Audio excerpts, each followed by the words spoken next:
All right, I think that's recording. Do you want to record a copy for yourself, or do you want me to send you a copy? I like the copy you sent me last time. I did record it last time, but mine didn't turn out as good, so I think it'll be fine. Okay, perfect. All right. So, okay. Well, to recap to the viewer, we've been chatting, and we've decided that what I'm going to do is I'm going to introduce you and Ibrahim to Aquinas, and I'm going to go through at least 4 of the 5 ways using a lecture that I teach at my university. And he's going to play the role of the student and ask any questions that occur to him. I'm sure he's much more advanced than a lot of my students because he's so interested and on the ball. But chime in whenever you want, and think about, like, if you think there's something that you understand but I haven't explained it well, then chime in. Think about what the viewer, if I'm glossing over something, and we'll go through that, and then depending upon time, we may then discuss the arguments generally and whether they work and that sort of thing. Agree with that? All right. Now, Let me go to screen share. How do I do that? I'm rusty with all of this. Share screen. There it is. Right. Right. There we go. Right. Okay. Can you see that? Hold on. There you go. Can you see that? Yeah. Oh, it's starting. Okay. Now it's good. Now okay. Yeah. Yeah. Okay. Perfect. Okay. So this is just from a philosophy of religion, basically module that I do, or a natural theology module. So how do I do this? Okay, so we're going to look at Aristotle and Aquinas, mostly on Aquinas, but I will introduce you very briefly to Aristotle. We're then going to look at Aristotelian Thomistic metaphysics, and then using that, we're going to look at Aquinas' 5 ways, and we're going to focus on 4 out of the 5 ways, which are the argument from causation, the argument from motion, the argument from contingency, and then the teleological argument, which, if you're interested in the order in which he puts them, that's the first, second, third, and then 5th way. The 4th way is sometimes called the argument from degrees of perfection. So that's kind of the most tricky one. If we have time, we can discuss that.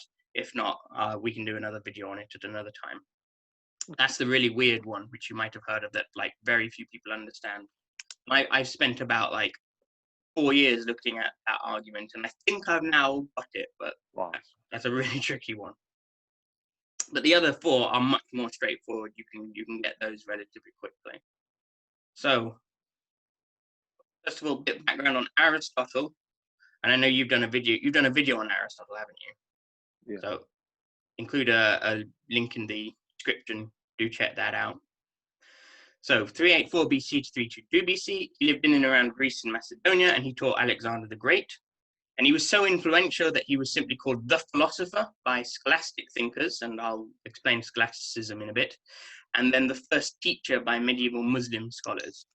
So you sort of know you've made it if you've got your own sort of the philosopher, the teacher. They don't even need to use your name; they know who you are. So then you fast forward about 1,000 years, more than that, and you arrive at Thomas Aquinas, or St. Thomas Aquinas, and he was a Dominican friar and Catholic priest. He lived in France and Italy, and he was a scholastic, heavily influenced by Aristotle. Very interesting life. He had a number of religious experiences, and there's a lot of sort of slightly humorous stories about him. How historically accurate they are, I don't know. So there's one account that he did come from quite a wealthy family of sort of minor nobility, and his father wanted him to kind of take over the family sort of name and so on and so forth. But Aquinas wanted to go and become a friar, which means a life of celibacy. So his father tried to stop him from doing this. So he locked him in his bedroom and sent a prostitute to try and seduce him, whereupon Aquinas got a hot poker from the fire and chased her out the room and down the stairs, running away, and then locked himself back in his room and then tried to memorize the entire Bible. And supposedly he sort of managed that. I would imagine that there's some truth in it, although I suspect some of them have been slightly exaggerated. But he was clearly quite a character. And he wrote lots and lots of different books and treatises on this, that, and the other. The most famous one is the Summa Theologica, which is absolutely enormous. I haven't read, like, well, I've probably read less than 10% of it. It's so big. It's good to dip in and out, though, but it's written in that sort of way where he kind of lays out for him the fundamentals of the Catholic faith and defends them using natural theology, philosophy, and so on and so forth. So that's Aquinas. And so we're going to be looking at mostly at Aquinas' thought, but he's very much in Aristotle's sort of vein. So Aristotle kind of lays the groundwork, and Aquinas just develops that to the next sort of level. At least that's how Aquinas would see it, and that's how I read them. Some people will argue that Aquinas kind of bastardized Aristotle. I think that's a bit unfair. I think it is, you know, thoroughly Aristotelian.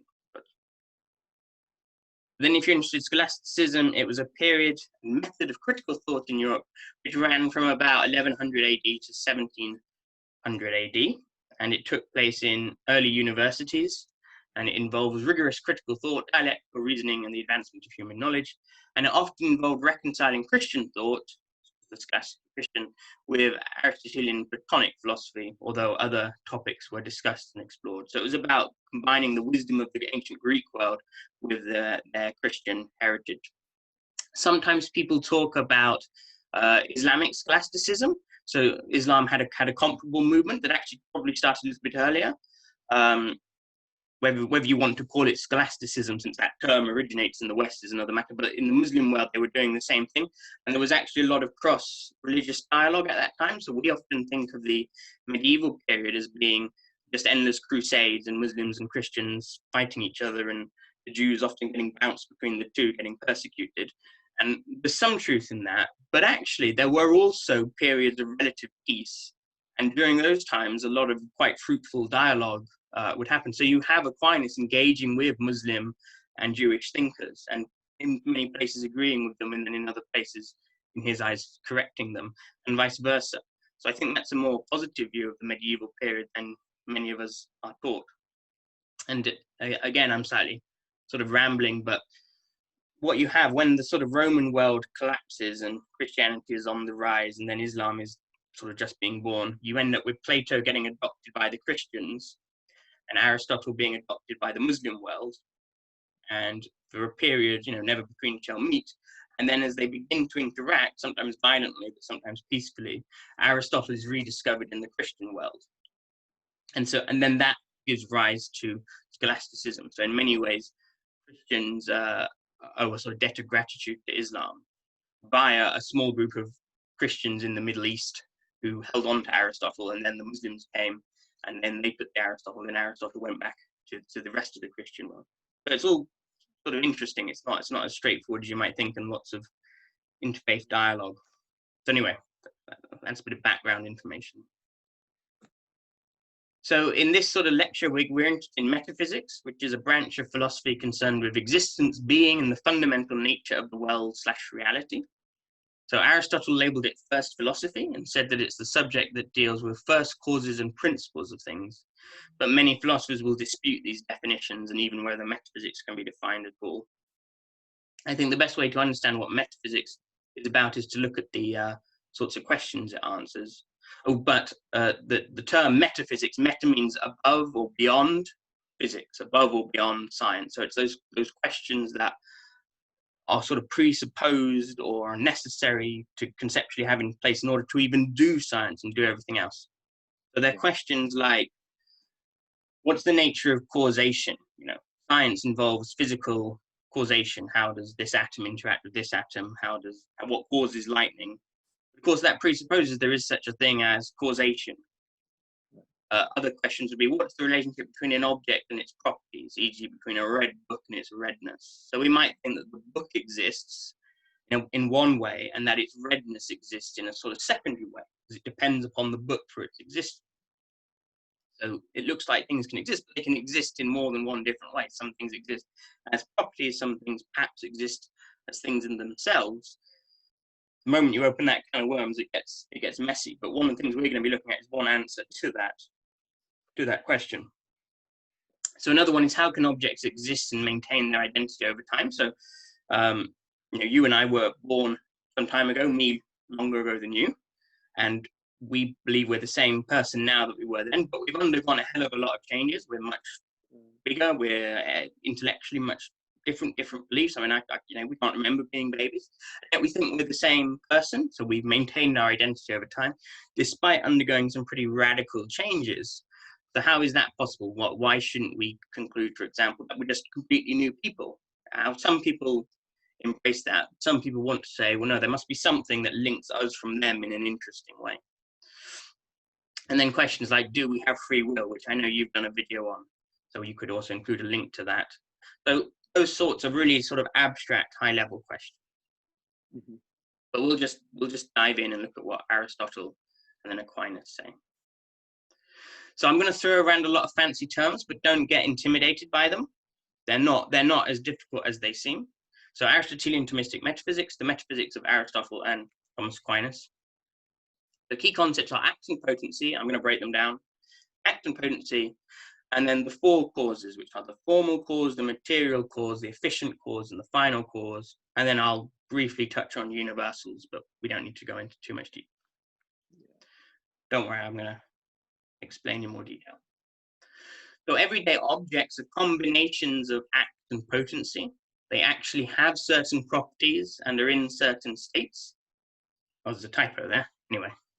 They actually have certain properties and are in certain states. So at the moment, I'm actually in the United Kingdom. I'm actually male. I'm actually sitting down.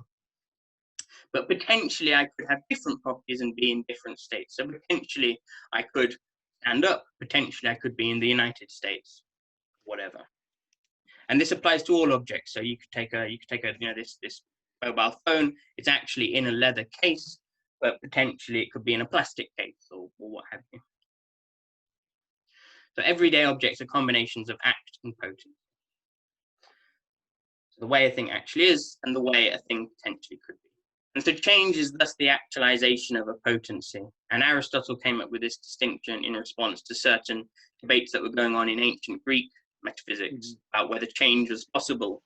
And there were some philosophers who thought that change was impossible and that it was an illusion, and other philosophers who thought that everything was always changing and that the illusion of permanence was an illusion. So they thought that you and I don't continue to exist for more than an infinitely small slice of time, so constantly changing. Change is thus the actualization of a potency, and it explains how things can undergo change whilst remaining the same sort of thing. So when you dig down into act and potency, happy with all of that so far? Mm-hmm. Yeah. So when you dig down into this in a little more detail, you come across the four causes. And the four causes are the formal cause, the material cause, the efficient cause, and the final cause. Now, these are not causes as we would tend to think of them. It might be better to think of them as the four sort of principles or the four ways of understanding something. So the idea would be that once you understand all of these four causes, more or less you know everything there is to know about it, at least in and of itself. You might not know what other people's attitudes are towards it, but qua the object itself, if you know what it is, what it's made of, where it came from, and what it does, you know everything there is to know about it. And that's all that these terms mean. Formal cause, what it is; material cause, what it's made of; efficient cause, where it came from; and the final cause, what it does. And again, we'll go in more detail. The form, the what it is. So examples would include things like an acorn, a ball, a human being, and it's what they actually are. And matter is the what it's made of. We're all material objects because we're all made out of matter. And this matter is then arranged according to our form. So none of us are angels or unembodied ghosts or anything. We have a material constituent, is our matter. And that is arranged in a particular way because we're human beings. So we have 2 arms, 2 legs, a brain, and so on and so forth. But this matter then has the potency to take on another form. So the standard example given is a clay being molded into a statue. And then prior to being baked in a kiln, at least, you can smush it down and make it into a bowl. So the matter that made up the statue has the potency to take on a different form and become the clay. And then more morbidly, God forbid, should you get eaten by a lion, your flesh, your matter would be digested by the lion and would become part of the lion. So the matter has the potency to take on another form. Hylomorphism, which is simply Greek for matter and form. Hylo, matter, morphe, form, is the theory that material objects are combinations of form and matter. So not that hard once you break it down, I think. Often it looks quite intimidating. When you break it down, you're like, yeah, I can see that. A material object's essence, again, just another technical term, is its form instantiated in matter. So there's something about us as human beings that means we're essentially enmattered. If we were to exist like Casper, the friendly ghost, in an unembodied form, I mean, he has kind of got a body because he's got the little outline, but you see what I'm getting at. That would be an impoverished existence. We wouldn't be fully human. We need to have bodies to be fully us. But an immaterial object's essence is the same as its form. And so immaterial objects, according to the scholastics, would be things like angels and God. So for them, to not be embodied is no big deal. That's how they're supposed to be. They're fully alive, fully existent in an unembodied state, unlike us. So for them, their essence is identical to their form. For us, it's our form instantiated in matter. So both matter and form are intrinsic to the object in question because they make it what it is in and of itself and without any reference to any external object or principle. Where's your form? It's right there. Where's your matter? It's right there. And what's your essence? It's the combination of the two. You need both to be fully human. Happy with that? Mm-hmm. Yeah. So this is then an addition that Aquinas makes that Aristotle kind of hints at, but doesn't quite have the terms for. Aquinas distinguishes between what's called substantial form and accidental form. So within the concept of form, we can distinguish between a thing's substantial form, which makes it what it is, and its accidental form, which simply modifies it. So flowing from a thing's substantial form come its essential properties, but a thing's accidental form is made up of its accidental properties. So our substantial form is that of humanity. It makes us what we are, but we have accidental properties, which include things like our location, the length of our hair, and our nationality. So our accidental properties and our accidental form can undergo changes without us ceasing to exist, explain persistence over time. So you can grow or shrink, your hair can get longer or shorter, you can dye your hair. I could move out to the States and become an American citizen. I can sit up or stand up or sit down. And I still remain me because those are merely accidents and they form part of my accidental form. But I will always be human. Again, Aquinas understands human and Aristotle understands human in a broader sense than just Homo sapien, than just 2 arms, 2 legs. It's about being a sort of rational animal. We won't discuss that today, but it's what I am. I could never become anything other than what I am because then I wouldn't be me and I wouldn't exist anymore. But things about me can change. There's interesting questions about how you can distinguish between essential properties that flow from substantial form and accidental properties. And there are some open questions that are debated today. The one debate that seems to be going on a lot at the moment, I seem to have stumbled across it because I've got a PhD student who's interested in this, is our gender or our sex. Is that part of our, is that one of our essential properties that flows from our form, i.e. are men and women essentially or substantially different? Or is it an accidental property? I'm me and I just so happen to be male, or am I essentially male?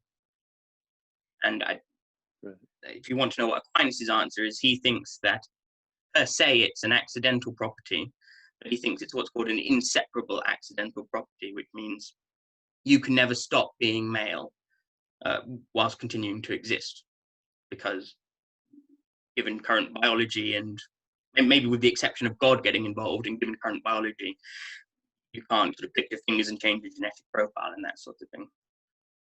You then open up a whole big can of worms about how to understand transgender people, and there's different ways of reading it. So I don't think any of that, we don't need to open that can of worms because you can interpret it in lots of different ways. But those are very much live debates, both within Aristotelianism and then more generally. But there's scope to interpret it in different ways. My PhD student wants to argue that there is a difference in substantial form between men and women, and he wants to argue it's an essential property. Personally, I think I agree more with Aquinas, but it's an open question. And then another question: how does that relate to transgendered individuals? That's a further question. But is the basic distinction clear? Mhm. So efficient and final causes. Efficient causes are from where it came. So that's cause in the way we tend to think of it. It's what actualizes or creates an object, and so on. And so our efficient causes are at least two of the most, maybe more than one, but two of the most obvious ones are our parents, because they cause us to be here. The chair that you're sitting on, that's the carpenter or the factory that made it. They're the efficient causes, they're from where it came. And then there's the final cause. And as somebody pointed out to me, I've described it as the what it does, but technically, more accurately, it would be just to say it's the thing, the way or ways a thing's characteristically behaves. It would be the things to which the way or ways a thing's characteristically behaves point. So, to give the example of an oak tree and an acorn, because it's an acorn, its form, it will grow into an oak tree, its end. So it's becoming an oak tree is its end. It's not. It's not exactly teleology, but in some sense there is a parallel. Yeah, no, this is a version of teleology. Mhm. It's a version of it. It's called entelechy because it's a teleology that's intrinsic to the thing in question. Right. So most people think of teleology as being something imposed from the outside, and that's true. That is teleology. And if you look at, for example, Descartes discussing teleology, and most people now, they think that either teleology comes from humans, we create computers that have ends, or we think that God imposes the ends from the outside. But Aristotle and Aquinas think that the ends can be found within the object itself. Now, Aquinas is going to nuance that claim because he does think God is needed, but per se, we can discuss ends purely by looking at the object itself. Sometimes they're called its final causes or its ends. An object's final causes are sometimes called its ends, and there may be more than one. And so I haven't phrased that very well, but a colleague pointed out it's the things to which the way or ways a thing's characteristically behaves point, as opposed to the way itself. So for example, with human beings, it might not be reading books, it might be getting knowledge, that might be the end. Not the reading books, which is the way I characteristically behave because I do a lot of reading.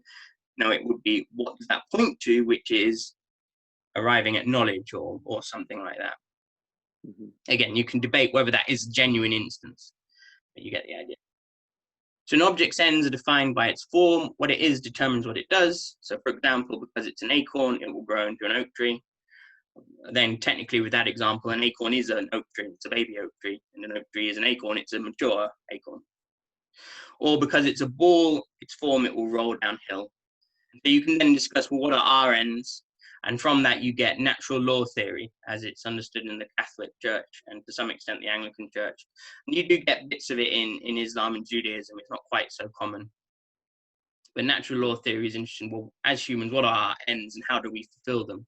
And the idea is that when you do that, you end up living a good moral life. Some of our ends, for example, interrelate. So one of my ends is to be in community with other people and to have friends. And that requires me to uphold my promises and to have, obligations to looking after them and so on and so forth. So efficient and final causes are the application of the theory of act and potency applied to the extrinsic determinants of things because the causes that actualize an object and the ends to which it points are external to it. So you're not your parents. And if one of our ends is knowledge, you're not knowledge. You're just directed towards knowledge. So you're intrinsic and extrinsic determinants. Ultimately, all of the four causes follow from his distinction between act and potency. So efficient causes actualize, create or change things. Final causes are a subset of a thing's potencies, those which flow from its form. So not all potencies are final causes. So an acorn has the potency to be eaten by a squirrel. But that tells you something about squirrels, not about acorns. It's not part of the nature of acorns that they should be eaten by squirrels. It is part of their nature that they should grow into oak trees. And it can be very difficult to distinguish between a potency and a final cause. And you can take an example, humans, and you can discuss it. And often it's very difficult to reach an absolute consensus. But I think the intuitive difference is clear. And there are some examples that can be given uncontentiously, such as acorns and being eaten by squirrels. That's potency. acorns growing into oak trees, that's an end, because that's something about the acorn itself. So a thing's form is actualized in matter when an object is created, or at least a material object is. For angels and God, they just exist immaterially. The matter out of which material objects are made has the potency to take on other forms. And the clay example, or more morbidly, getting eaten by a lion. Happy with all that? Mm-hmm.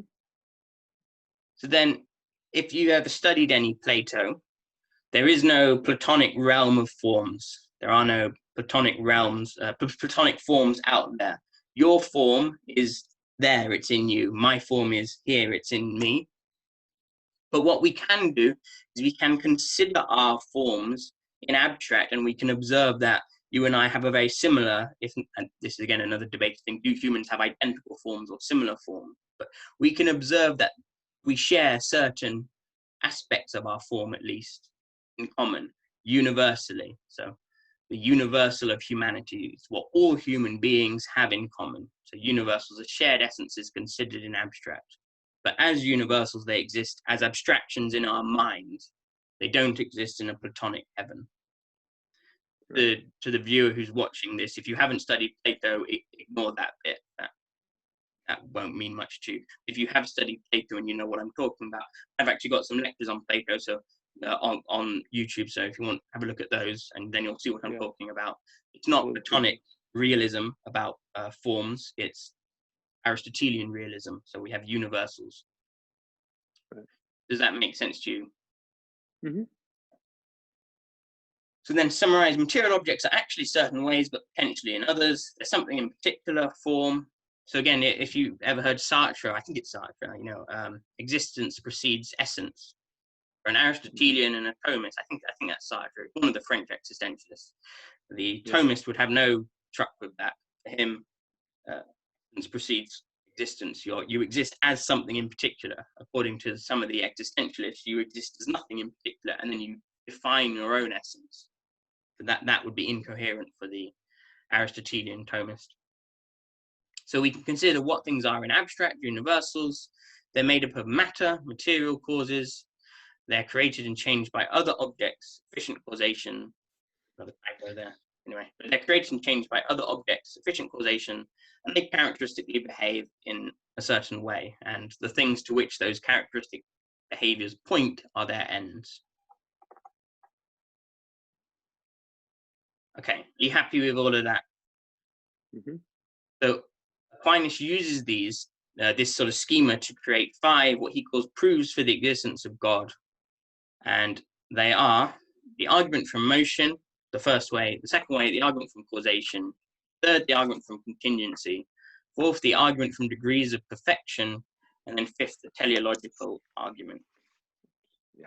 And we'll go through 1, 2, and 3, and then we'll look at 5, and I suspect we won't have time for the fourth way, but maybe for a future video.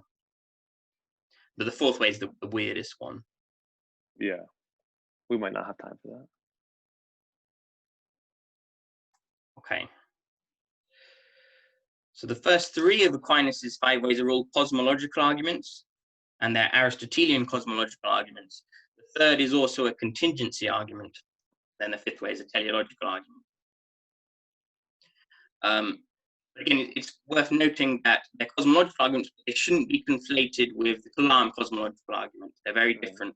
They have certain things in common, which is that they're interested in the cause or the explanation for the universe, but they're not interested in, we'll see the distinction, they're not interested in temporal causal chains, unlike the Kalam argument. So I'm going to kind of smush together the first and second way, and then I'll explain the difference, because they start from slightly different starting points, but then they proceed in an identical way. And personally, I find it a bit easier to start with the second way. I find that a bit easier to grasp, and then I'll explain how the first way differs from that. Jump through this. Right, so the argument from motion, I'll read it out.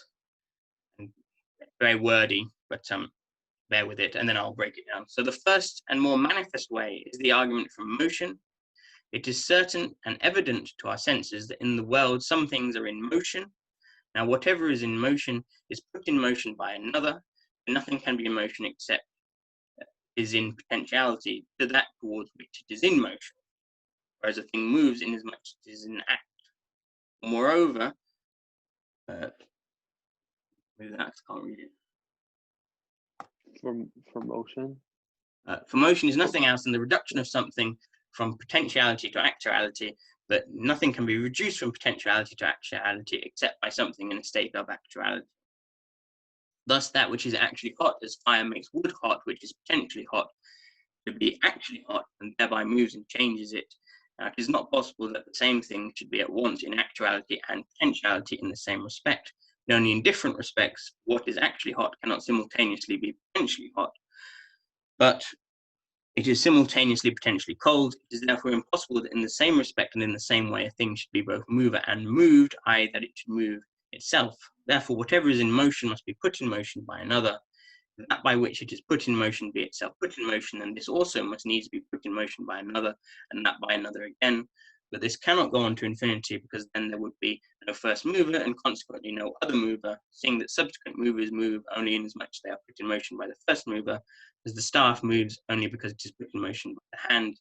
Therefore, it is necessary to arrive at the first mover put in motion by no other, and this everyone understands to be God. That's from the Summa Theologica. I'm going to break it down, don't worry. Even I struggle to follow that when I'm reading it, and I teach on this.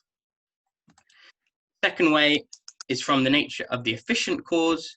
In the world of sense, we find that there is an order of efficient causes. There is no case known, neither is it indeed possible, in which a thing is found to be the efficient cause of itself, for so it would be prior to itself, which is impossible. Now, in efficient causes, it is not possible to go on to infinity, because in all efficient causes following an order, the first is the cause of the intermediate cause, and the intermediate is the cause of the ultimate cause, whether the intermediate cause be several or only one. Now, to take away the cause, take away the effect. Therefore, if there be no first cause among efficient causes, there will be no ultimate nor any intermediate cause. But if in efficient causes it is possible to go on to infinity, there will be no first efficient cause, neither will there be any ultimate effect, or any intermediate efficient causes, all of which is plainly false. Therefore, it is necessary to admit a first efficient cause to which everyone gives the name of God. Don't worry, I'm going to break it down. And what I would say is to the viewer, when you've watched this and you've listened to the explanation, maybe go back to this point in the video and then look at this again, and you'll understand what he's saying. Yeah. So when you first read it, it's just a jumble of words. It's not very well written. Once, hopefully, if I'm doing my job right, once I've explained it, you'll be able to go back through it and be like, oh, okay, I see what he's saying, because it is and isn't complicated. So just for me, I'll start with the second way, the argument from causation, and then once we've got our heads around that, we'll go back to the argument from motion. But they're very similar. They just start from different points. Right. We'll need to understand two key concepts in order to get our heads around these arguments. So the first is causal chains. And within this, we need to distinguish between sequential or temporal causal chains and simultaneous or concurrent causal chains. And again, I'll break this down. I'll give you some examples. And then the second is the idea of essence, which we've already covered, the what it is. Okay, because it's that bit that's going to get us to God. The first bit's going to get us to a first cause, and then we're going to look at that first cause, and we'll see that it must have at least some of, if not all, the attributes of God. So there are two sorts of causal chains that we're interested in here. The first are sequential or temporal causal chains, and they occur when the cause precedes the effect. So a standard examples might be two parents causing their child to exist. The parents pre-exist the child, and once the child exists, they no longer depend on them for their existence, at least not ontologically. Obviously, my son is 7 weeks old. He depends on us for his survival, but per se, God forbid, knock on wood, if he got killed, somebody else could look after him and he would continue to exist. He doesn't depend on us ontologically for his continued existence. So these are the sorts of causal chains that the Kalam cosmological argument is interested in. And they go backwards in time. You know, your parents precede you, their parents precede them, and you keep going back. In the Kalam cosmological argument, to the start of the universe, and then to something that must have got the whole thing rolling. We're interested in simultaneous or concurrent causal chains, which occur when the cause and effect exist at the same time, with the effect requiring the ongoing existence or action of the cause. I'll give you an example, but once you see the example, you'll see they're all around us and they're really obvious. So an example of a concurrent causal chain might be that the chair is causing you to not fall down. If I moved away the chair, you'd fall to the floor. The floor is causing the chair to not fall down. The building is causing the floor to not fall down. The earth is holding the building in place. The sun's gravitational force is holding the earth in its orbit, or what have you, and so on. And we can keep going. And so that's obviously going from small to big, but we can go from big to small. It doesn't really matter. Alternatively, your organs are causing you to live. The cells which make up your organs cause the organs to function. The atoms which make up your cells cause them to function, or what have you, and so on. You can go in different directions, and there may be more than one way of doing it. But lots of things have to be happening in order for you and I to exist right here, right now. And if you took those all away, you would simply dissolve. You know, if you took away all your atoms, you wouldn't exist anymore because you depend on them for your existence. Took away the chair and the building, you plummet to the ground and might be sticky. You get the idea. So those are concurrent causal chains. So step one in the argument is to observe that the world is full of concurrent causal chains, and I think that's uncontentious once you see what they are. They're all around us. Step two is to observe that an infinitely long causal chain is impossible, and therefore, in order for anything to exist, there must be a first cause. Then you analyze the first cause and you find that. So we've done step one, now on to step two. So I usually with my students, this is what I tend to get them to bat around. You know, because normally when I'm teaching this, I try and remain a little bit. Personally, I do like these arguments. I'll say that's my YouTube channel, and I do think they work. But when I'm teaching my students, I tend to be a little bit more hands-off, particularly if they're first years, and let them make up their own mind. So I think this is a place you could attack the argument. But is an infinitely long causal chain really impossible? Aquinas and Aristotle both thought so. And I'll sketch out their arguments, but you and the viewer can make up your own mind. But in his explanation of the second way, as we've seen, Aquinas writes, now in efficient causes, it is not possible to go on to infinity, because in efficient causes, following in order, the first is the cause of the intermediate cause, and the intermediate is the cause of the ultimate cause, whether the intermediate cause be several or only one. Now to take away the cause is to take away the effect. Therefore, if there be no first cause among efficient causes, there will be no ultimate nor any intermediate cause. But if in efficient causes it is possible to go on to infinity, there will be no first efficient cause, neither will there be an ultimate effect, nor any intermediate efficient causes, all of which is plainly false. Again, I'll break it down. So his point seems to be along these lines. Premise one, if there's an infinitely long causal chain, there'll be no first cause. That makes sense. There's nothing to start off to keep going. Intermediate causes require a first cause. So in the example that I gave, the intermediate causes of you sitting there are the chair, the floor, the house, the earth. They're intermediate causes. They're not the first thing that got it started. They're not the last thing that we're looking at. Ultimate causes require intermediate causes. Ultimate causes might be relevant to our interest, right? So, you know, if we were interested in chairs, we might say that the chair existing, or the chair being positioned where it is the ultimate cause. If we're interested in you, we'll say that you're the ultimate cause. So it may be arbitrary where we draw the line between ultimate and intermediate. It doesn't really matter. The point is there's some that are in the middle that cause other things, or going up or down, however you want to. So ultimate causes require intermediate causes. Or there are ultimate causes, premise 5, therefore, from the previous premises, there must be intermediate causes, conclusion, therefore there must be a first cause, and that's from premise 2. So premise 1, if there's an infinitely long causal chain, there'll be no first cause. Premise 2, intermediate causes require a first cause. Premise 3, ultimate causes require intermediate causes. Premise 4, there are ultimate causes. Premise 5, therefore there must be intermediate causes. Conclusion, therefore there must be a first cause. And so A.D. Sertalanges once explained it like this: a paintbrush can't move itself even if it has a very long handle, and it still couldn't move itself even if it had an infinitely long handle. And that's the paraphrase by a philosopher called Ed Fesser, who I'd recommend. And I'll talk about his book at the end, but there's a really good book he's got. It's called An Introduction to Aquinas. I think I mentioned that on Twitter to you, didn't I? You know, I actually use this very example because it's from the book in my video. So yeah. Okay, good. So you've already come across this. But his point is that there needs to be something at the start of it all to actually move the paintbrush. I haven't got to your Aristotle video yet. I've seen some of them. I haven't seen that one yet. I'll have to watch that. That's fine. But yes, you see the basic idea. You know, paintbrushes can paint, but they need somebody to hold the paintbrush in order to start the whole thing off. And in that case, by analogy, the person is the ultimate cause. Is the first cause. This is the first, yeah. Yeah. Now, of course, technically speaking, that's only an analogy because the first cause, the person in this case, is actually an intermediate cause because they require certain things in order to be there. But you get the idea. Sure. Yeah. Point, there needs to be something to start it all off to actually move it.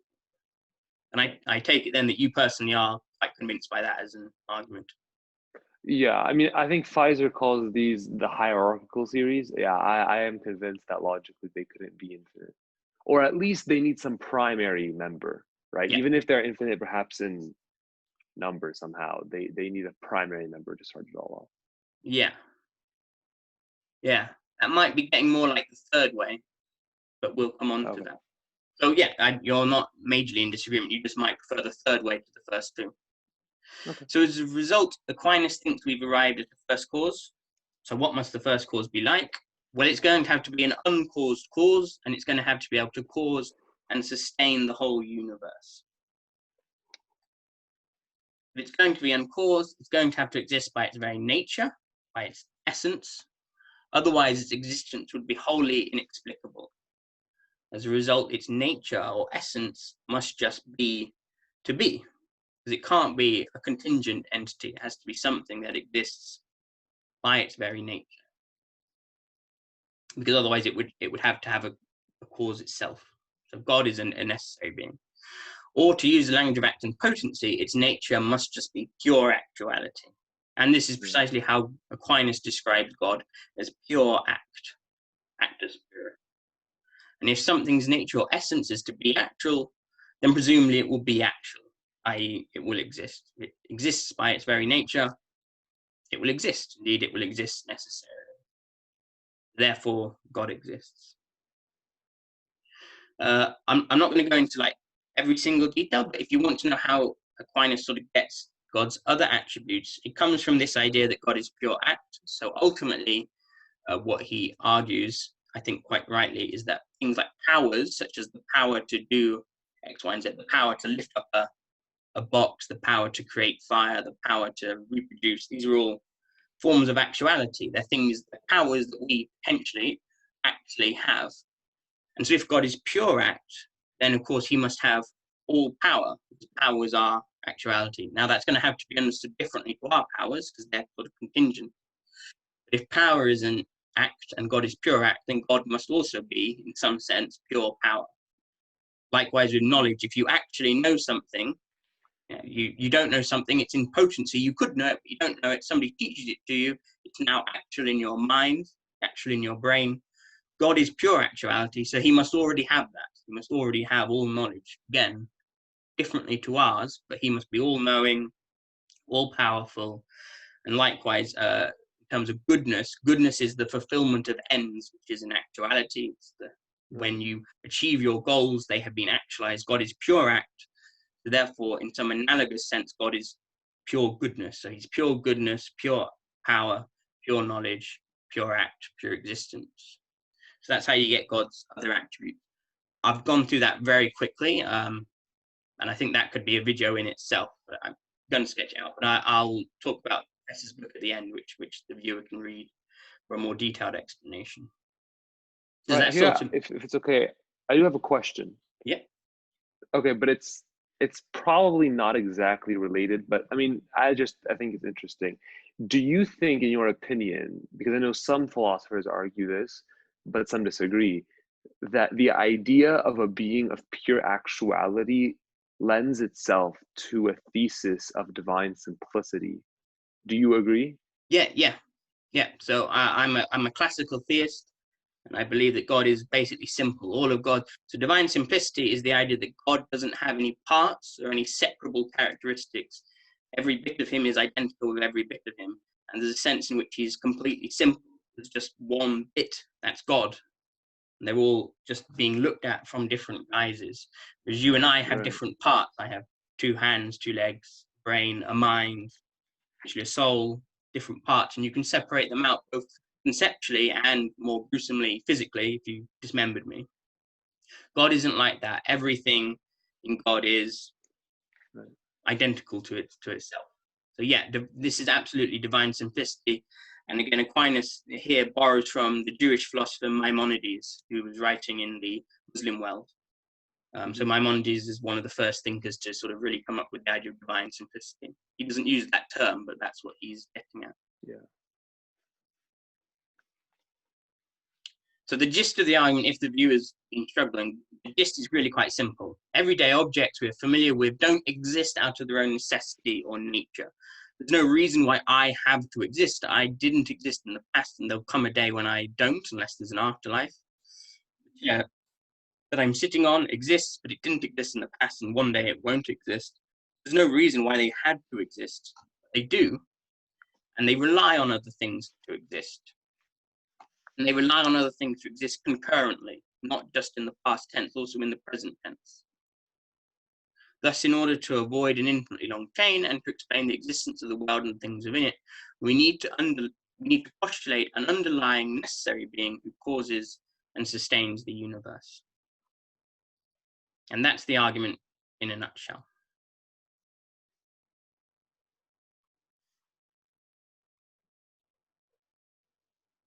You happy for me to move on to the next slide? Yep. So the argument from motion works in a very similar way to the argument from causation, but it has a different starting point. Whereas the argument from causation begins by observing that things are contemporaneously caused to exist, the argument from motion begins by observing that things are contemporaneously moved or changed by other things, and they then proceed in an identical way. Rather than starting with existence, it starts with the fact that I'm undergoing change and things are changing me, so what changes them, so what changes them, so what changes them, and so on. Other than that, it's identical. Infinitely long chains is impossible, therefore there must be a first unmoved mover, and when you put those together, we have an uncaused cause and an unmoved mover. And that's odd. So happy with the first 2 ways? I am.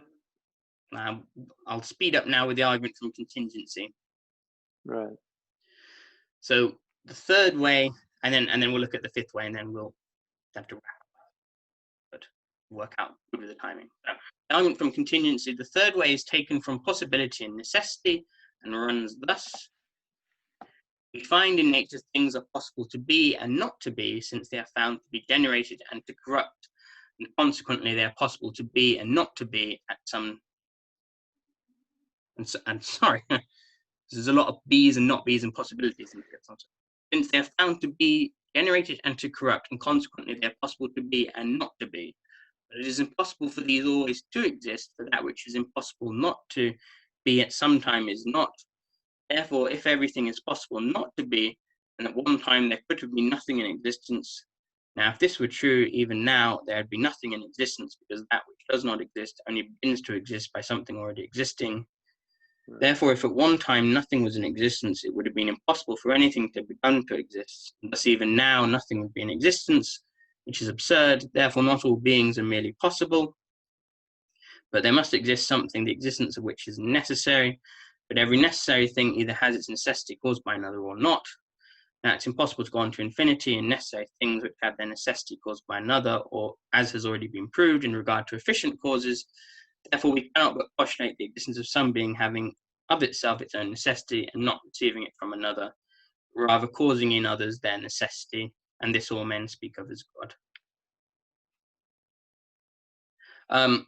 I would recommend having a look at Ed Fesser's blog article on this, because when you read through that carefully, it looks like he's creating what's called a quantifier shift, because he's arguing that if things could not exist, then there must be a time when they don't exist, which would be a quantifier shift, because it's possible for them just to contingently exist all the time.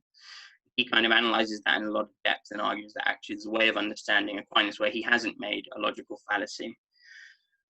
But this particular argument, I don't think is phrased so well. But the gist is that it's a contingency argument. It's saying that the universe as a whole and things within it don't exist out of their own necessity, and therefore, in order to explain their existence, we need to postulate something that exists necessarily. I don't think this is a very well phrased argument, and I'll include that link in the description of my video, and you can do the same. And I'd recommend somebody reading that if they're interested in it. Personally, I think Leibniz's way Leibniz's contingency arguments is a bit better. It's just easier to get your head around, I think. And you've done a video on that, haven't you? I think. Yeah, and there's also a Muslim philosopher's name is Ibn Sina. He also, both of them, I think, are a little better phrased than this one. Yes. I teach a course on medieval Islamic philosophy, and we have a lecture on Avicenna. He's really good. So check out either of those, Leibniz in the West or Avicenna in the Muslim world. I think they're better. But if you're interested, read Professor's article, because maybe this does work too. But it's a contingency. Right. So on to the teleological argument. The fifth way is taken from the governance of the world. We see that things which lack intelligence, such as natural bodies, act for an end, and this is evident from their acting always or nearly always in the same way, so as to obtain the best result. Hence, it is plain that not fortuitously, but designedly do they achieve their end. Whatever lacks intelligence cannot move toward an end unless it be directed by some being endowed with knowledge and intelligence, as the arrow is shot to its mark by the archer. Therefore, some intelligent being exists by whom all natural things are directed to their end, and this being we call God. Again, I'll break it down. So we revisit the idea of ends. They're the things to which the characteristic behaviors point, but for our purposes, they're the characteristic behaviors of objects, the final causes. Now here, a distinction comes in between Aristotle and Aquinas. According to Aristotle, a thing's ends are determined by and flow from its form. So you don't need to postulate anything else in order to explain why, for example, water freezes at 0 degrees centigrade at sea level. The reason it does that is because it's part of the form or the essence of water to do that, directed towards that. And so that's why it consistently does that. So the explanation for the form is simply, the explanation for the end is simply the form. Aquinas, though, rejects this view. So here he's biting the hand that feeds him, and he's saying you need to go a bit further. He would argue that a thing's form simply is its collected ends, i.e. there's nothing to form other than being a collection of ends. And I think this is a really interesting question, which is what does it mean to be something, and what is that other than a collection of predispositions to be and act and behave in a certain way. And again, I would get my students to bat around this idea, and maybe another time we can have a conversation about it, or it might be something for people to raise in the comments or something. But he would argue that a thing's form simply is its collected ends. There's nothing to form other than being a collection of ends. And he would say that if you strip away the ends, then there's nothing left of the form. Whereas Aristotle would say, no, we can postulate the form conceptually separated from the ends. Right. So I'll leave it to you to decide which of those views you prefer. But is the distinction clear between the two of them? I think so. Yeah. Okay. So Aristotle, you've got the form, and then coming from that, you've got the ends. Aquinas, in the last analysis, there's just the ends united together, and that's the form. So if a thing's ends are determined by and flow from its form, then the question of why inanimate objects behave in a regular law-like way, i.e. why they consistently fulfill their ends, is easily explained because of their form. Why does water freeze at 0 degrees centigrade at sea level? Because that's part of the nature or essence of water. That's what water does, that's part of its form. End of discussion. But if a thing's form simply is a series of ends, then explaining why inanimate objects behave in a regular law-like manner, i.e. why they consistently fulfill their ends, becomes much harder to explain. This is because when we ask, why do inanimate objects behave in a regular law-like manner, what we are really asking is, why do inanimate objects consistently fulfill their end? If we then appeal to their form, and their form is simply a series of ends, then we've tried to explain why inanimate objects consistently fulfill their ends by saying that they do this because of their ends, which seems uninformative. So why does water consistently freeze at 0 degrees centigrade at sea level, or boil at 100 degrees? Because that's one of the ends of water. Why does it have that end? Because those are its ends. We haven't answered the question. With Aristotle, we can say, why does it do that? Because of its form. But if it's just a collection of ends, as per Aquinas, then saying because of its form ultimately amounts to saying because of its ends. Why does it have ends? Because of its ends, which tells us nothing. Does that make sense? Mm-hmm.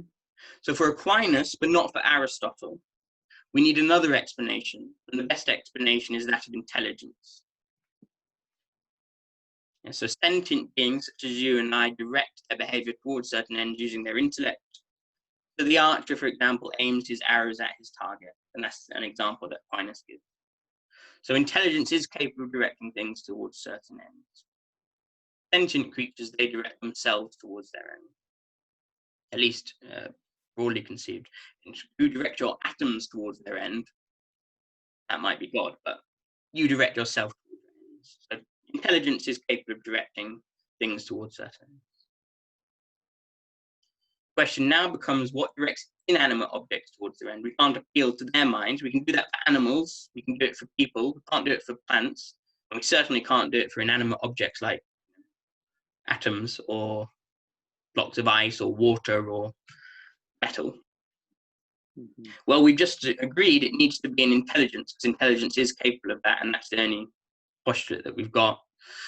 And it needs to be capable of directing all the inanimate objects in the universe, rocks, water, atoms, fire, planets, galaxies, and so on, towards their various ends. And the only intelligence that could do this, according to Aquinas, is God. So therefore, given inanimate objects behave in a regular and law-like way, unless they're directed towards their end, there must be a God. There must be a God, there must be a God who's controlling, directing the whole universe. And so therefore, God exists. Does that make sense? Mm-hmm. Yeah. Yeah, good. And I think that's, yeah, and then in the rest of the lecture, which I touched on earlier, I talked about what's called the convertibility of being and goodness, and the idea of divine simplicity. All of God's attributes are identical. So once you've established his actuality and his essence as pure actuality, all of his other attributes follow from that. So the idea for Aquinas is that being and goodness, in the last analysis, end up being the same thing, because they're both different ways of looking at actuality. So God is pure existence. He's also pure goodness, pure knowledge, pure power. And I'll include a link to Fesser's book at the end. Yeah, that's a great book. Yeah, and so there we go. So those are 4 of his 5 ways, and then we looked at metaphysics, and that's how he does it. And now normally what I do is I would get my students to discuss it for an hour amongst themselves, and I would dip in and out. But when you raise, I think I should probably dash in about 5-10 minutes. Why don't you raise any thoughts that you have, any questions you have, and hopefully that will be interesting for the viewer and can clarify some things.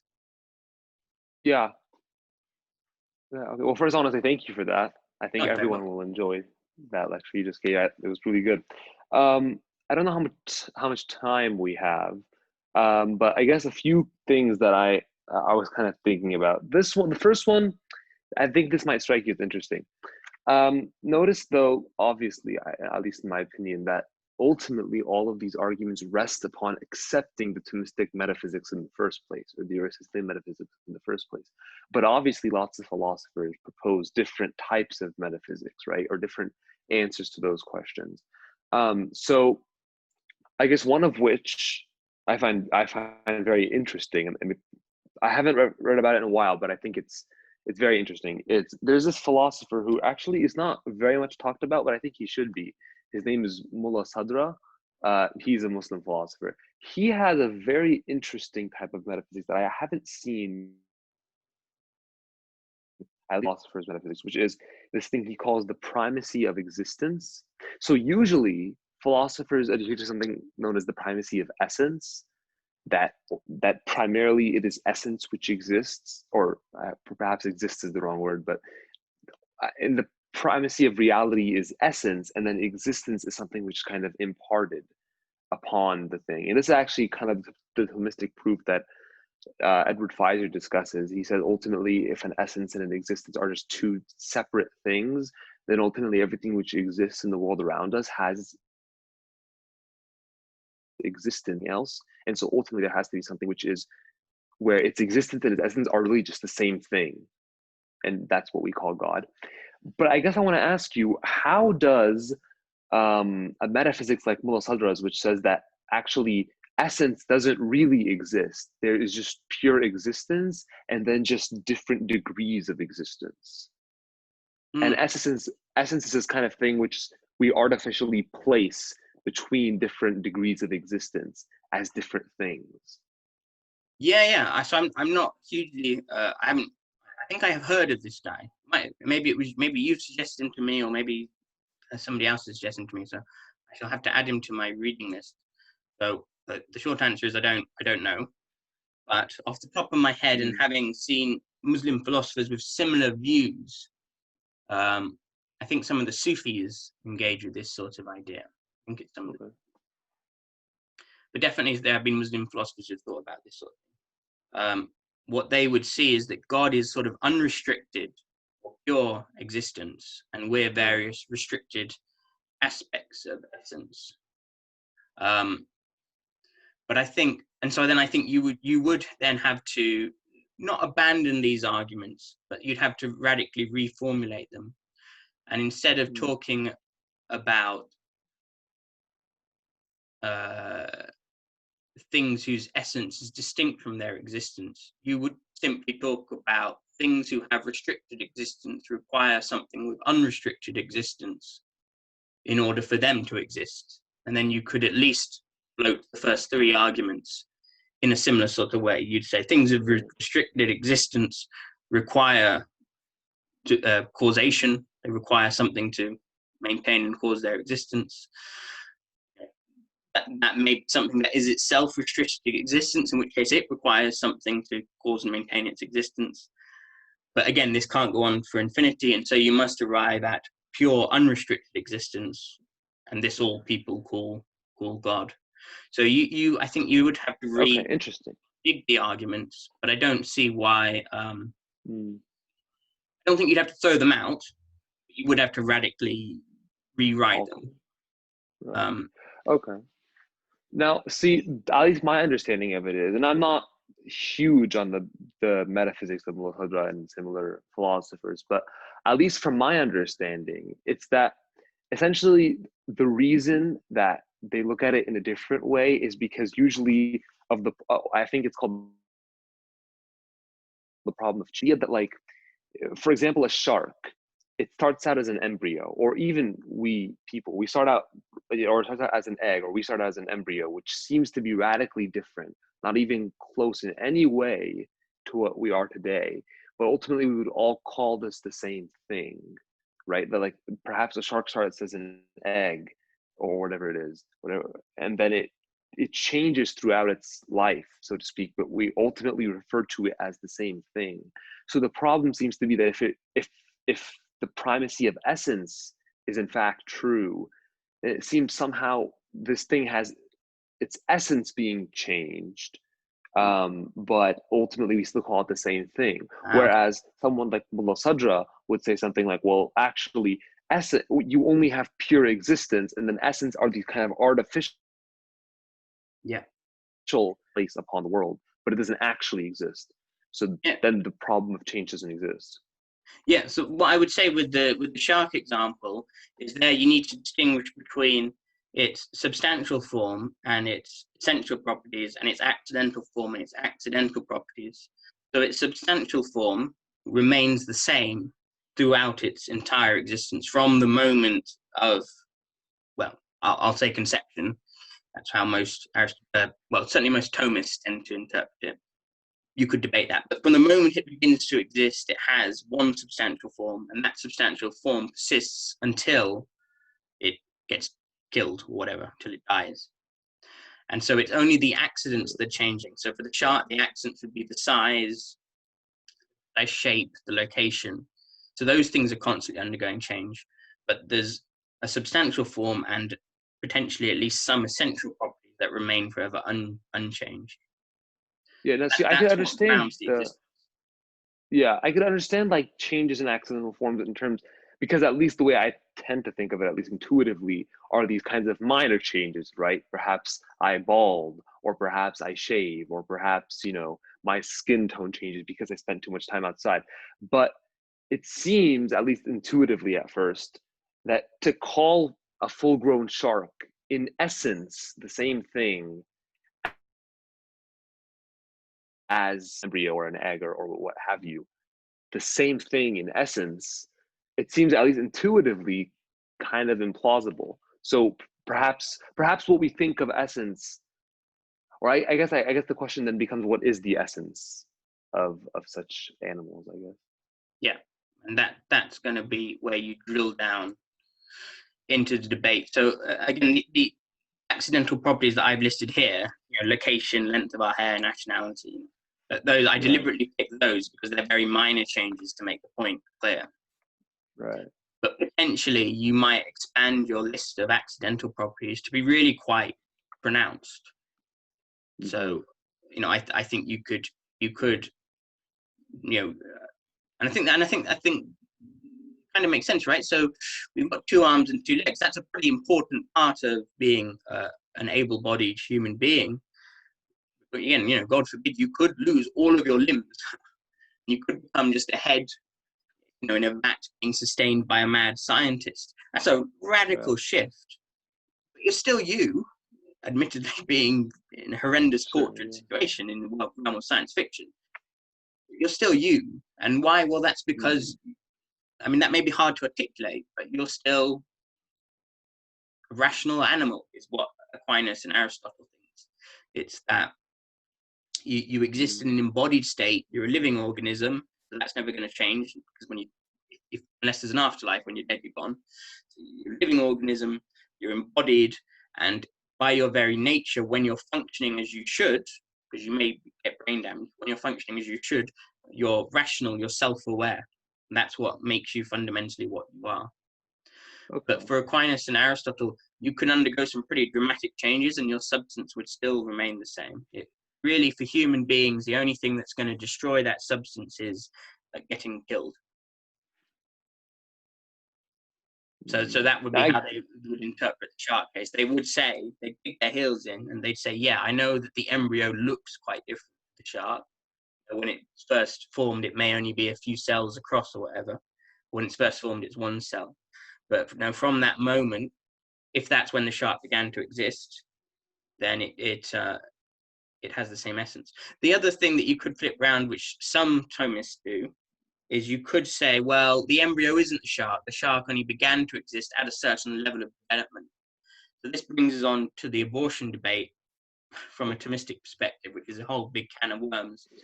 But there are a couple of different schools of thought within Thomism. So some hold that from the moment of conception, you've begun to exist, and then it's you there on out until death. But some think, no, hold on. First of all, there is just a cell, and then there's a clump of cells, and those are different sorts of things. And then some particular moment comes along, some particular change, which creates a new substance, a whole new, and at that moment you begin to exist. And that might happen at any stage during gestation.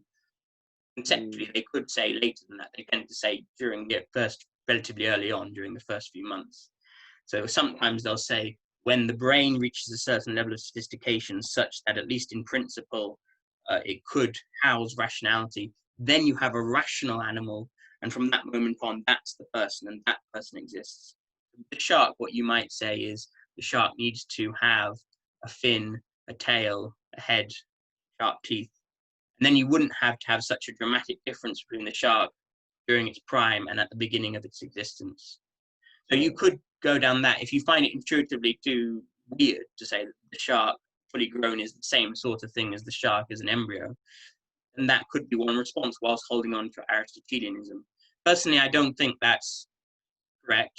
And I've been writing a paper on this, which is in the Linnaeus Quarterly, which I can send you if you want, where I explain why I don't think that's right. But that then gets really quite technical. So I would say I recommend for you and particularly for the viewer, get your head around the basic idea, and then if you're interested, look at those debates. But Interesting. That would be that's one easy response. If the idea of a shark embryo and a shark being the same sort of thing is too much for you, then you don't have to say that. You just say that at some stage there is this entity called the shark embryo, and that ceases to exist, and a shark proper is created. I wouldn't go down that route, because I would say there's a certain sort of causal chain and a certain core essence, which is, it might be relatively non-specific. It might simply be a living creature that's a fish. I mean, that might be it. That might be the essence. And as long as that exists, and I said that in some sense that exists from the word go, because it's all there inside that cell, all that potential is already in there. So I think you can say that it began to exist right at the start and goes all the way through. That gets really sort of technical. I guess I'm not explaining it terribly well, yeah. but I can suggest reading if you're interested. Okay. Well, I mean, I think, right, like you said, I think you mentioned this, but it does relate in some sense to the whole, even the question of personal identity when we consider this person to be a person. And I guess also it kind of touches on perhaps another kind of, I guess is even bioethics in some sense, that like, I guess someone who's in a coma or in a vegetable state is, if he or she are no longer rational in the sense that they can't actually perform cognitive functions, are not human anymore, because if the definition is a rational animal, you in some sense have to be capable of rationality. I think the appeal to a primacy of existence is just that, okay, sure, essence seems to be a real part of reality, but perhaps because we can't draw the border lines as specifically as we would like, perhaps there are just different degrees of existence, and there are differentiations between the existence, and sometimes the differentiation is very obvious. So we say there is an essential difference. It's not as obvious. So it's just really interesting, I think. Yeah, I mean, the short answer is you're opening an enormous can of worms, a really good can of worms, enormous can of worms. I mean, again, so the way the Aristotelian or the traditional Thomist would tend to interpret, and the way that I would interpret patients in a assistive vegetative state, is that they are still rational animals, but they are unable to exercise that rationality because of damage. So I would say that although in practical terms, there's no difference between, say, a dog and a severely brain damaged human being in terms of their abilities, there is a metaphysical difference, is that the dog is not damaged. The dog is doing everything that the dog should do, which is be a non-rational animal. The person is still there, and they are in a damaged state. And so they're still a rational animal. They're just unable to exercise that rationality. And the good thing about that approach, this then links into ethics, is I can say, and some people don't want to say this, but I can say, no, patients who are severely brain damaged are still people just like you and me. Whereas if you only look at the properties they actually have, and you say because it can no longer exercise its rationality, it can't be a rational animal, then you have to say that thing is no longer a human person. It's now an animal, in effect. And it has the moral status, therefore, of an animal. Now, that leaves me with feelings of discomfort. I want to say, no, I know he's brain damaged, but he's still a person. And he's still, what's the important bit about a person? It's about being a rational animal. And so that's how I would interpret it. But again, that opens a big can of worms. And so some Aristotelian Thomists will say, no, if you get that brain damage, then there has been a change in substantial form, and a new creature has come into existence, a creature who looks like a human being, but isn't really a human being. So, and then they would say, from an ethical perspective, they can be treated per se like animals. Now, they can nuance that claim. They can say, obviously, that the family are going to have preferences, and there's issues of respect and so on. Of course. So they can be, they can be sensible about it. But per se, they would say, no, if you get that brain damage, you cease to exist. And again, unless there's an afterlife. But I would want to draw back from that. One, because I think it has unpalatable ethical conclusions, but I do also think there are substantive metaphysical reasons for doubting that. But again, that opens such a big can of worms. I don't think we have time to go through it. Yeah, but I can. Yeah. Well, I would say the interested viewer, start with the Fessa and kind of take it from there, and you'll get into these debates if you're interested. Yeah. Does that make sense? I think, yeah, and I think let's perhaps just, I mean, at least now that we're discussing it, I see just how interconnected Aristotelian metaphysics is to bioethics, and just, it's nice to see how woven together it is. I do have, and I if think we have that's a real time, I strength guess of it. 2 other questions. Yeah. Well, I'll just say, so Yeah. I think that's a real strength of it. I like the way that each bit mutually supports all the other bits. I think it's really elegant, and I think that counts in favor of its truth, personally. But you don't have to agree with me in that. Why don't we do the other 2 questions quickly, and then we can wrap up.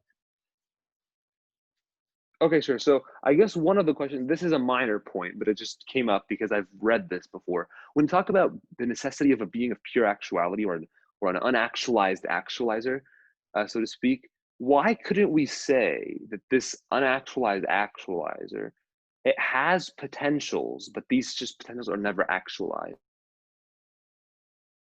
So that way you don't need to remember, in some sense.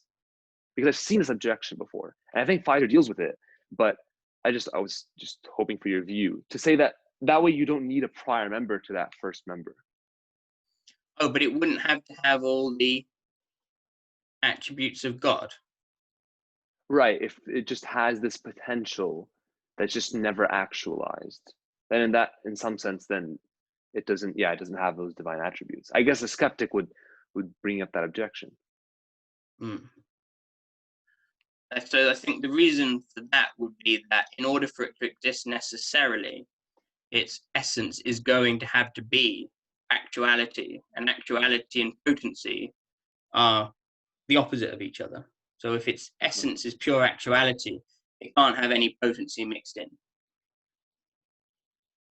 It's like saying Okay. It by its essence it would be white, but it would also have some black mixed in. That doesn't make sense. It would be, its essence is actuality, so there can be no potency, which is the opposite of actuality mixed in. So anyway, that's my response. Okay, yeah, and I guess also, right. Okay, and I guess another response I've also seen is that, like, something to the extent of, like, well, if it has any potential at all in any degree, then it needs some kind of explanation as to why it had other, right? Because ultimately, when you say that it has any potential at all, then we can,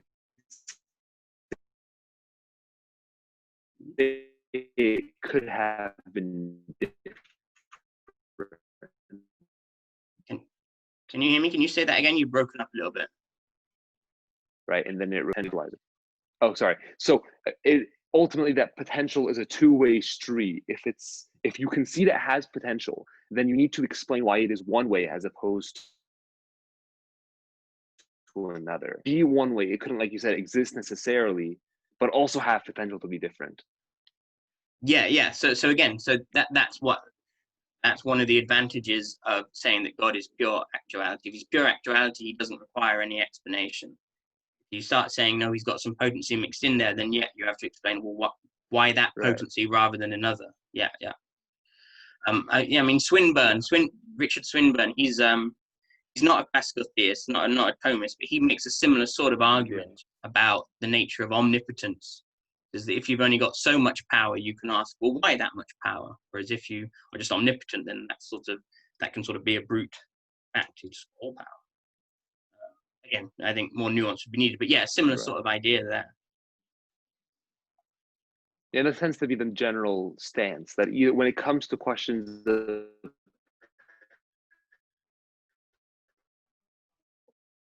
or properties that you'd be okay at the fullest capacity, you don't have any kind of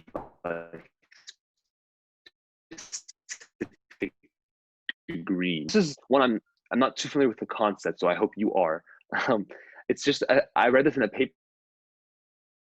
very known as existential inertia, Oh, which I guess okay. in some. Yeah, you broke off a little bit there. I Oh, think the internet's playing up a should I little bit. repeat that? Yeah. Say it again. Yeah. Oh, sorry about that. There's this thesis that a metaphysical kind of thesis, which is called existential inertia. And essentially what it says is that once things are in existence at all, then they kind of maintain their existence in and of themselves. They don't need something which is consistently acting upon existence. And this is in contrast, I would say, to Edward Pfizer's, and he uses this idea a lot, hierarchical series, or to say that something is sustaining all of reality here and now. So I guess, what would you say about that? Yeah, so that would, and that would be a fruitful line of criticism. So it would just be a different metaphysical schema, which would reject many of the Thomistic premises. And so one of the things I would say is, from a sort of an apologetic perspective, if you're trying to convince somebody that God exists, I often wouldn't start per se with these Thomistic arguments, because they presuppose a Thomistic metaphysical schema, which you kind of need to establish on its own merit. Now, I think you can do that, but that sort of means you need to have two debates. One, you need to show the metaphysics is true, and then you show that God exists on the basis of the metaphysics. And so, yeah, I think that would be a fruitful line of criticism. Off the cuff, the way I would first start to volley back is I would say, well, one, look at the concurrent causal chains I pointed to. They clearly exist. So, and I suspect that if we started looking around, we'd see there's always these concurrent causal chains. So I would say, well, point out this existential inertia. I can point out lots of instances where it doesn't exist. Mm-hmm. And then we could really dig down into the metaphysics and look at things like the principle of sufficient reason and say, well, there needs to be a reason why things exist, some form of explanation. And there's no explanation in and of itself as to why I should continue to exist, because I don't exist necessarily. So you're going to have to come up with some form of explanation for why I exist. And I suppose you could then appeal to existential inertia, but then you're kind of just bringing that in to fix the problem that I'm pointing out in order to justify the nature of a necessary being who grounds my existence. And so then it starts to look almost a bit question begging. But I suspect it would then get quite technical. But I think that would be a fruitful, if one of my students came to me and said, I've read this paper, I'd say, yeah, write your essay on that. And if we had more time and maybe I'd read the paper, we could discuss it some more, but I'll leave that there for now. Yeah. Well, thank you for the discussion. I enjoyed it. I hope everyone else enjoys it as well. There are a lot of resources, just a lot of concepts that we talked about, and it was wide ranging. So yeah, I liked it. No, it was fun as always. I enjoyed it. We must do it again in a few months. I'm going to be busy as of the week after next, so we probably won't be able to do anything until December-ish. But you've got me on Twitter, you've got my mobile, so we'll stay in contact on there. And no, it's been good. I think I suppose we'll say goodbye to the viewer, and then we can discuss uploading it. But I'll include links in the description and all of that sort of thing, so the viewer can read it, and links to our blogs and to some of your previous videos. We'll sort all that out. Anyway, yes, I'll say goodbye to the viewer, and then I'll stop recording. How does that sound? Yeah, okay, all right. Bye, viewer. Wait, hold on. How do I do it? There we go. All right. Bye.